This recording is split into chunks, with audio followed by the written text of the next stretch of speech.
बिस्मिल्लाहिर्रहमानिर्रहीम अस्सलाम वालेकुम। My name is Ishaan Khalid और आज हम ऑब्जेक्ट ओरिएंटेड प्रोग्रामिंग के इस लेक्चर में डिस्कस करेंगे कि फ़ंक्शन ओवर राइडिंग और फंक्शन ओवरलोडिंग में क्या फ़र्क है और दोनों में क्या डिफरेंस है। चूँकि हमने देखा कि ये सेम नाम के फंक्शन को जब हम दूसरी क्लास में यूज़ करते हैं तो सेम नाम दोनों में सेम होता है, ओवर राइडिंग में भी सेम होता है और ओवरलोडिंग में भी सेम होता है। तो इनमें डिफरेंस क्या होगा फिर? तो चलिए देखते हैं। सबसे पहले difference between function overriding and function overloading. अब ओवरराइडिंग में क्या होता है, function with same name can be declared in the derived class. Same name का क्या मतलब है कि सेम प्रोटोटाइप, सेम वो सारी चीज़ें जो कि पेरेंट क्लास के अंदर डिक्लेयर की गई हैं एक फंक्शन के साथ, वो सारी सेम चीज़ें हम ड्राइव्ड क्लास या चाइल्ड क्लास के अंदर भी सेम उसी तरीके से फंक्शन को लिख सकते हैं।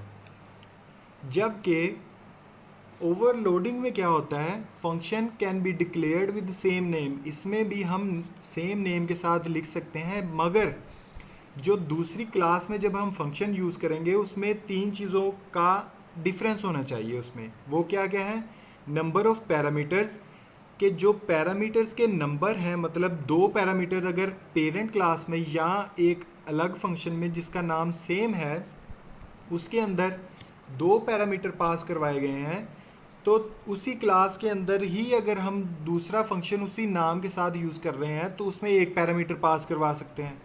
उसके अलावा क्या है, टाइप ऑफ पैरामीटर, मतलब अगर एक फंक्शन में सेम नाम के एक फंक्शन में हमने पैरामीटर दिया है इंट का या 4 का, तो जो दूसरा फंक्शन बनाएंगे सेम नाम का उसमें हम पैरामीटर पास करवाएंगे, उसकी टाइप को डिफरेंट कर देंगे। और सीक्वेंस ऑफ पैरामीटर, इसमें ऐसा हो सकता है कि जैसे इंट ए हमने दिया हो और फिर इंट बी दिया हो, तो जब हम दूसरा शो का सपोज करो एक फंक्शन बनाते हैं पेरेंट क्लास में या एक ही क्लास के अंदर, एक फंक्शन हमने बनाया शो का, उसके अंदर पैरामीटर मैंने पास करवाए इंट ए और इंट बी।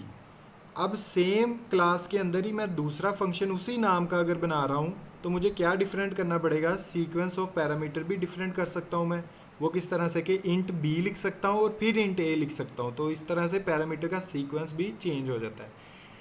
और उसके अलावा क्या है कि फंक्शन ओवरराइडिंग के अंदर, फंक्शन ओवरराइडिंग कहाँ यूज़ कर सकते हैं हम, इनहेरिटेंस के अंदर। Function overriding occurs when one class is inherited from another class. इसको तभी हम यूज़ कर सकते हैं जब एक क्लास से दूसरी क्लास इनहेरिट हो रही हो, तब हम इसे यूज़ कर सकते हैं।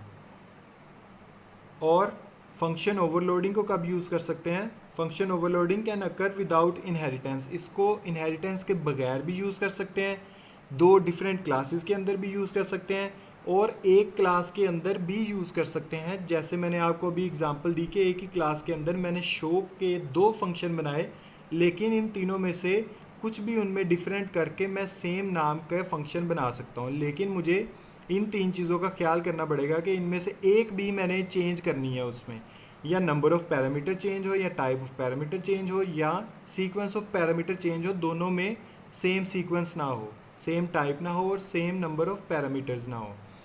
तो ये था हमारा आज का लेक्चर और ये डिफरेंस जो है ये बहुत इंपॉर्टेंट है। आई होप कि आपको इजी वर्ड्स में समझ आए। मैंने ज़्यादा लंबा चौड़ा इसको इसी वजह से नहीं किया ताकि आपको जो मेन पॉइंट्स हैं उसके वो समझ में आ सके कि हमें ओवरलोडिंग में क्या करना पड़ता है, इन तीन चीज़ों का ख्याल करना पड़ता है, जबकि ओवरराइडिंग में हमें किसी चीज़ का ध्यान नहीं रखना पड़ता, बल्कि सिर्फ़ और सिर्फ वो इनहेरिटेंस के अंदर यूज़ होता है। बेस क्लास या पेरेंट क्लास के अंदर वो फंक्शन उस नाम का होना चाहिए और तभी हम उसे चाइल्ड क्लास के अंदर सेम नाम के साथ यूज़ कर सकते हैं।